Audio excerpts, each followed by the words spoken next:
God put a man in my life. He was doing comedy for $100 a week. The guy was worth, I don't know, $4, $5, $6 million. Sold his business, made millions of dollars. Just wanted to go on the road and do comedy. He was 50-some years old. Wasn't a very good comic.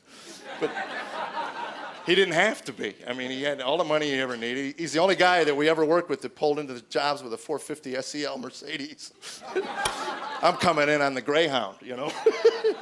Yeah, how are you?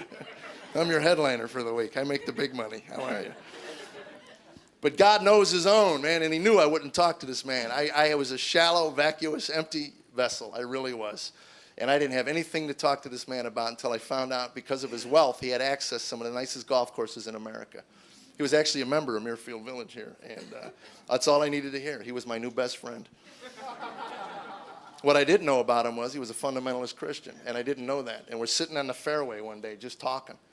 And we're talking about life, we're talking about this, we're talking about that, and then he brings up the Bible. And I said, don't give me the Bible, I don't want to hear the Bible. And he says, what do you mean? And I said, I'm an atheist, I don't believe in that garbage. And he says, well, what is it about the Bible you don't think is true? And I said, I don't know, I never read it. And he said, well, you're not an atheist, you're a moron.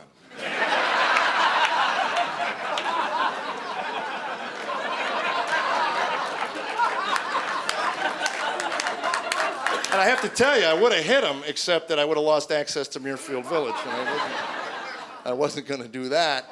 And I asked him to explain himself, and he said, well, to be honest with you, a true atheist is not only a biblical scholar, but is scholarly in all the face of the earth. And after a long intellectual journey has come to the conclusion that there is no God of the universe. You, on the other hand, want to circumvent the entire intellectual process and just come to the conclusion that there's no God. That's lazy and moronic. I didn't know what to say.